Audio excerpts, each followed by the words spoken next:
أصحابي،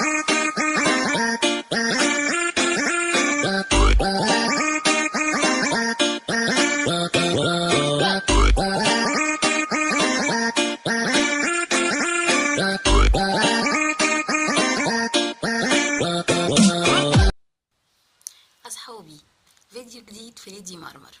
أهلا بيكم، وحشتوني جدا.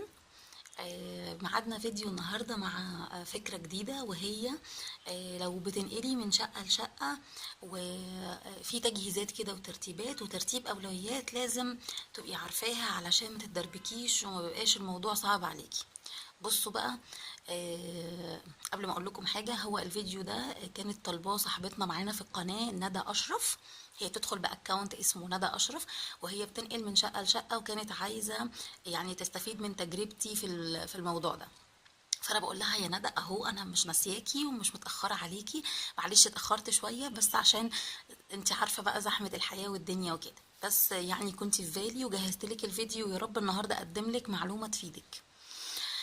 عايزه اقول لك، بصي، هي علقه. لازم تبقي عارفه انك يعني الوقت ده وقت مضغوط جدا، وانت بتنقلي وانت بتفرشي في الشقه الجديده، وانت كمان بتلمي حاجاتك من شقتك اللي انت قاعده فيها. ف انا اولا عايزاكي ما تكونيش مضغوطه، ما تكونش في عليكي ستريس كده، خدي الامور ببساطه وهنرتبها مع بعض واحده واحده. وطول ما انت مرتبه افكارك وحاجتك، ان شاء الله الموضوع هيعدي بسلام والدنيا هتعدي بسرعه، ما تقلقيش. بصي بقى، هتجيبي ورقه وقلم وتكتبي ورايا الخطوات دي، ان شاء الله هتفيدك وتنفعك ان شاء الله. اول حاجه عايزه اقولها لكل واحده بتنقل من شقه لشقه: اوعي تبدأي في اي حاجه ولا تجمعي حاجه ولا تلمي حاجتك غير لما تكوني مجهزه لها. يعني ايه؟ يعني احنا مثلا هنفك النيش مثلا، فاحنا لازم نكون مجهزين الحاجة اللي هتطلع من النيش او الدولاب او المطبخ او اي حاجة هتتحط فين، فلازم اجهز حاجات في البداية اللي هعمل فيها اطلع فيها الحاجة دي، عشان ما اطلعش الحاجة وتبقى متنطورة في الشقة والدنيا تبقى حوسة وفي حاجات تتكسر وحاجات تتوه مننا. طيب، تاني نقطة، انت هتحتاجي تجهزي اكتر من حاجة كده. هنحتاج نجهز شنط كبيرة، ممكن الشنط دي تبقى بلاستيك اللي هي بتاعت الكبيرة السوداء بتاعت الزبالة دي، ممكن كمان تبقى الشنط البلاستيك بتاعت البطاطين بتتباع دلوقتي، دي برضو حلوة قوي وهتلم معاكي. هتحتاجي تجمعي كراتين، ممكن تبقى كمان شنط السفر، لو عندك شنط سفر ينفع تستغليها. هنحتاج كراتين كتير ويا ريت تبقى كراتين كبيرة. هنحتاج سكوتش اللي هو العريض ده، نحتاج مثلا 2 منه. وهتحتاجي ورق جرايد، وهتحتاجي قلم فلوماستر. معلش الحاجات دي هتشوفي دلوقتي بتستخدميها في ايه. ممكن قلم فلوماستر من بتاع الولاد، وممكن كمان في اقلام عريضة كده للكتابة يعني، بس يبقى قلم عريض، ممكن يبقى قلم وايت بورد ولا حاجة. اول خطوة هتعمليها في الشقة اللي انت قاعدة فيها، هتشيلي التحف، النجف، اي ديكورات، اي تابلوهات، اي دباديب، الحاجات دي كلها. عشان الحاجات دي بتتكسر. لو في حاجة محتاجة تتغسل مثلا زي الدباديب، وحتى لو شكلها نظيف انا اقولك اغسليهم، والغسالة الاوتوماتيك مريحانا، او حتى لو عندك فوق اوتوماتيك او نص اوتوماتيك حابة تودي دراي كلين اوكي، علشان انا عايزة الحاجة اللي هتروح الشقة الجديدة تبقى كلها نظيفة، ما تروحيش هناك تغسلي. تمام. التابلوهات هتمسحي وتلفي بورق وتنظمي كويس جدا، وكل حاجة تلفيها او التحف او الديكورات، اي حاجه تلفيها بتكتبي عليها بالورق الفلوماستر وبتقفليهم كويس بالسكوتش.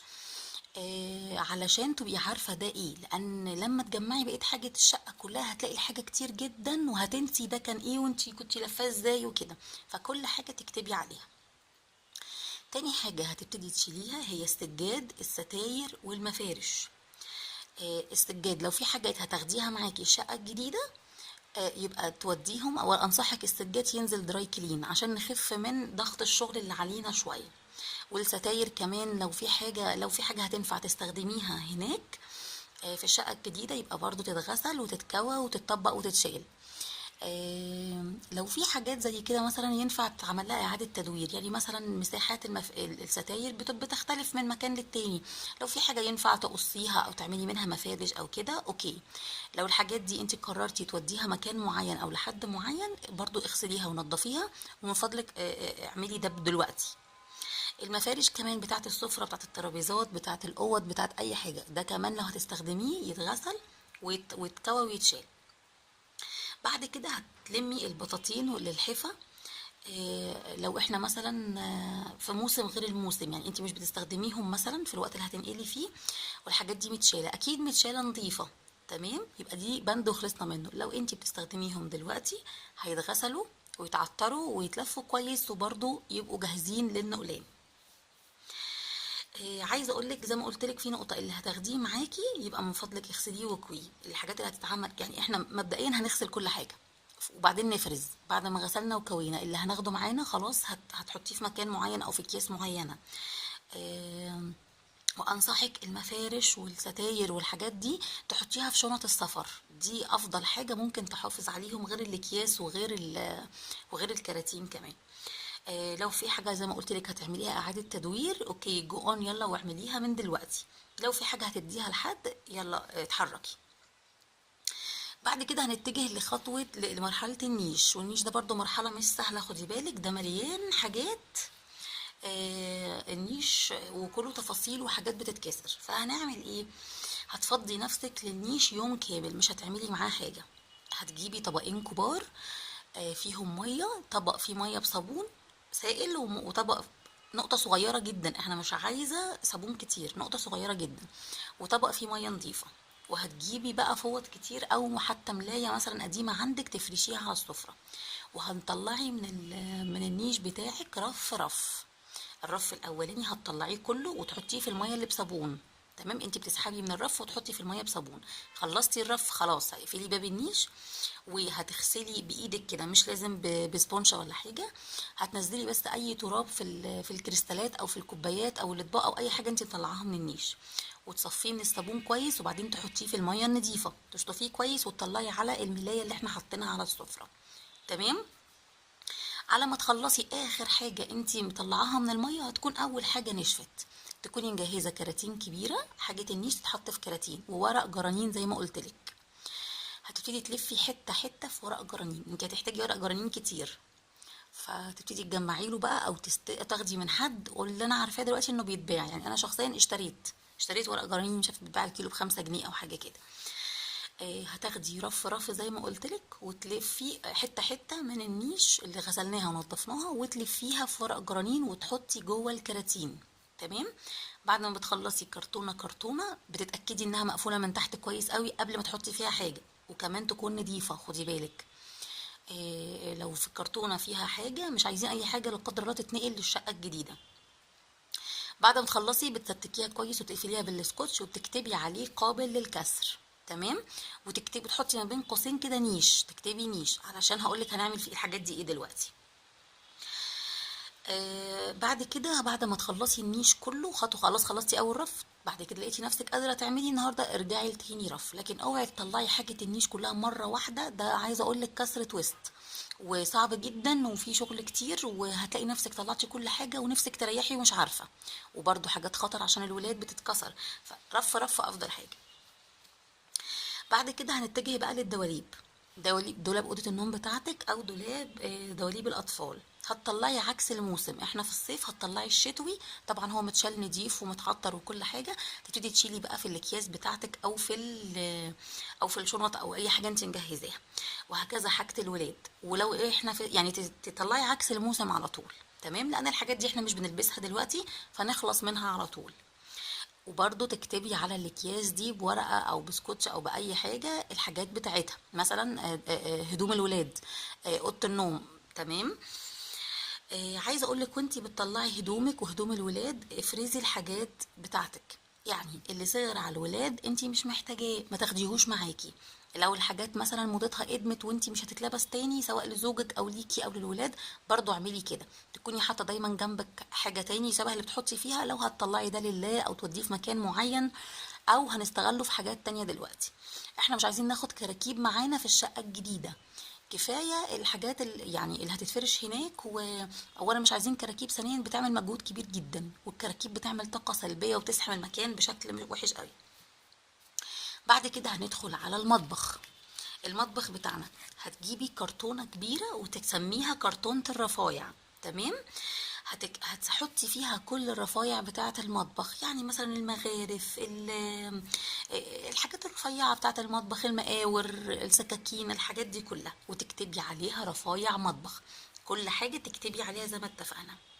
وفي الأول وانت بتفرزي المطبخ تطلعي الحاجات الأقل استخدام، علشان دي انتي هتفضلي قاعده حبه كده في شقتك برضو بتستخدمي حاجتك. فالحاجات الاقل استخدام خالص تطلعيها وتفرزيها الاول، وبعدين الحاجات اللي هي اكثر استخدام. عندي ملحوظة، خلي ولادك يساعدوكي في حاجتهم، في الرفايع مثلا بتاعة المطبخ دي او في ادواتهم، بس تخلي بالك وتعلميهم النظام، علشان مفيش حاجة تتنطور كده ولا كده وترجعي تدوخي عليها وتقولي مش عارفة هي فين. في ادواتهم، في لعبهم، في هدومهم، حتى ولو لو ولادك صغيرين اديهم شغل على قدهم كده، يتعلموا يساعدوكي، علشان كمان لما تروحي المكان الجديد هم كمان يبتدوا يساعدوكي في رص الحاجات دي. عندي كم ملحوظة كده عايزة أقولها لك. في حاجات احنا محتاجين نشتريها قبل الفرش في الشقة الجديدة، وفي حاجات في الشقة دي.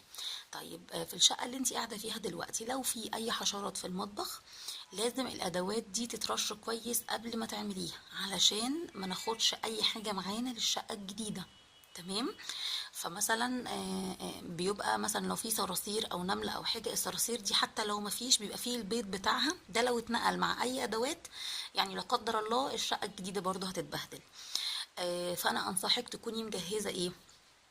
انا كنت عامله في فيديوهات بتاعه التنظيف الموسمي بتاع المطبخ، بجيب بودر كده صغيره، كيس لونه اخضر مشهور قوي ورخيص جدا. دي عجينه كويسه جدا للصراصير. فانا الحمد لله ما كانش عندي حاجه منقوله، بس علشان داخل عليا موسم الصيف وكنت بنظف تنظيف موسمي فاستخدمتهم وقايه يعني. فانتي محتاجه تعملي ده كمان قبل ما تفرشي في الدواليب الجديده. طيب احنا خلاص نقلنا كل حاجتنا. طيب زي ما قلت لك ان في حاجات احنا هنحتاج نشتريها قبل ما نجهز الفرش. طبعا انتي ما تفاجئتيش انك نقلتي، لكن كنت بتوضبي في الشقه الجديده وبتعملي التاتشات بتاعتك، وعارفه مطبخك يعني وضعه ايه ونظامه ايه، والدواليب والشقه كلها نظامها ايه.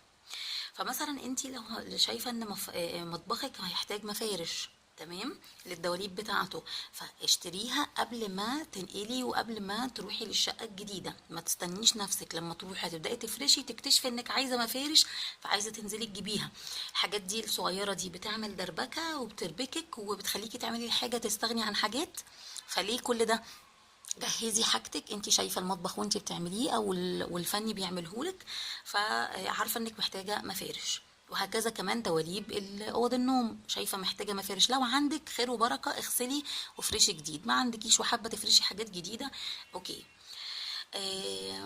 هتحتاجي تشتري ادوات للتنظيف، زي مثلا ليف مواعين، زي مثلا صابون سائل، علشان انت هتحتاجي تنظفي الشقه الجديده. دواليب المطبخ بيبقى فيها تراب كتير مطرح ما بيشتغل الفني بالشنيور، سواء ألموتيل او خشب او اي حاجه.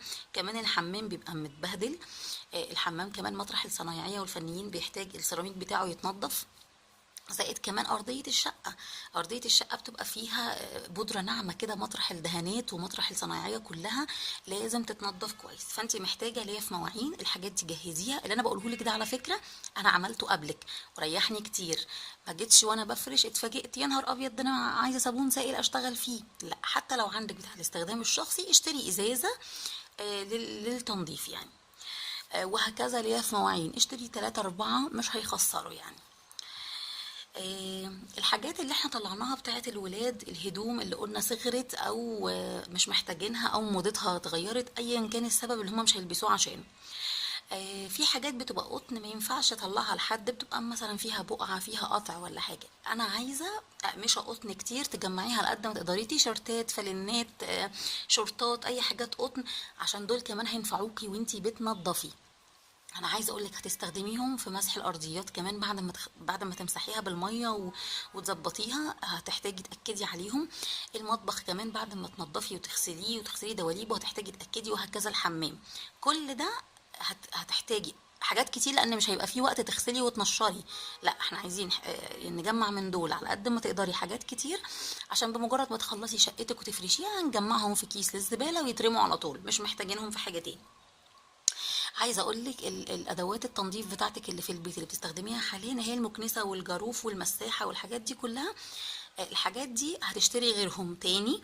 ليه بقى؟ الحاجات اللي بتستخدميها دلوقتي دي هنستخدمها في تنظيف الشقه الجديده، زي ما قلت لك بيبقى في بودره ناعمه كده وردم بتاع شغل الصنايعيه. هنهلك اللي هم القدام دول اللي عندك في الشقه الجديده وننضف بيهم. والجداد ما تلمسيهمش خالص غير لما تفرشي شقتك وسجاجيدك كلها وكل الشقه تبقى زي تمام. دول بقى لاستخدام الشقه الجديده. تخلي القدام اللي عندك حاليا زي ما قلت لك هتنضفي بيهم كل الشقه لحد ما تفرشي السجاجيد وتطلعيهم زي ما هم كده ترميهم، مش محتاجينهم تاني. انا شخصيا عملت كده، لانه مهما تنضفيهم بعد كده المكانس بيبقى في متخلل كده في شعرها بودره ناعمه هتبهدلك السجاجيد الجديده. تقريبا انا كده قدمت لك كل النصايح اللي انا عملتها. لو في اي حاجة انت كمان محتاجاها تاني سواء ندى او اي حد تاني محتاج للمعلومات دي، اتمنى اكتبوا لي في الكومنتات وانا هفيدكم ان شاء الله. الخطوات دي عايزه اقول لكم وفرت عليا حاجات كتير، الحمد لله كنت مفكره فيها ومرتباها. وفرت عليا حاجات كتير، ما اتفاجئتش بحاجه، ما اتضغطتش، ما حسيتش نفسي متدربكه وناقصني حاجات وبقيت اسيب الشقه وانزل اشتري حاجات. لا، كل حاجه كانت متجهزه. في حاجه نسيت اقولها. احنا كتبنا طبعا على الكراتين والكياس وكل حاجه. لما توصلي شقتك الجديده بالسلامه وتنقلي الحاجه والحاجه تطلع الشقه بالسلامه، هتعملي انت والولاد حاجه. كل حاجه احنا كاتبينها هنحطها في مكانها. زي مثلا دواليب، سوري، الهدوم بتاعت اوضه نومك بتاعك انت وزوجك، والفرش والفوط والملايات والحاجات دي كلها، كل ده احنا كاتبين عليه. ده هتدخليه اوضه النوم. الاكياس والكراتين بتاعه الولاد في اوضتهم، بتاعه مثلا النيش جنب النيش، وهكذا. حاجات المطبخ جوه المطبخ. ده هيديكي نوع من الراحه النفسيه ان كل جزء متوزع اهو، مفيش دربكه في الريسبشن بتاع الشقه او في المكان اللي انت حاطه فيه الحاجه. ف كل حاجه في مكانها. ولما تمسكي اوضه اوضه تخلصيها، زي مثلا خلصنا اوضه، يعني دخلت اوضه النوم بخلصها كامله، برص دولابها كامل. هي مجرد ما ترص العفش، اوضه النوم بترص فيها الهدوم والفرش بتاعها، خلاص خلصت كده، على مسحه وفرش السجاجيد وتعليق الستاير والحاجات دي كلها. تاني حاجة، اوضه الولاد هكذا. الولاد عندهم كراكيب كتير سواء من كتب او لعب او الحاجات دي كلها، كل ده هتبقي مجهزاه زي ما قلت لك وكاتبه عليه مكانه فين. وهكذا المطبخ، اصعب حاجه بتبقى موجوده هي المطبخ والنيش ودواليب اوضه النوم. بعد كده الديكورات والحاجات اللمسات الفنيه دي امرها سهل. تخلصي من الحاجات دي كلها، خلاص خلصت. عايزه اقولك انه قبل ما تفرشي تكوني معلقه النجف بتاعك. النجف لو جايباه من الشقه زي ما اتفقنا جايباه نضيف، لو جايبه جديد خلاص اوكي، الكهربائي بيعلقوا. وكمان الستاير والبرائع لو انتي عامله، او حتى لو ستاير عاديه قبل ما تروحي الشقه وقبل ما تبتدي الفرش الحاجات دي تكون متعلقه بعد ما الشقه تتنضف طبعا، علشان ده زي ما قلت لك بياخد مننا وقت ومجهود كبير وبنختصر خطوات كتيره مع بعض. يا رب اكون قدمت لك معلومه تفيدك. استنوني في فيديو جديد، انا كان هستناكم. باي باي.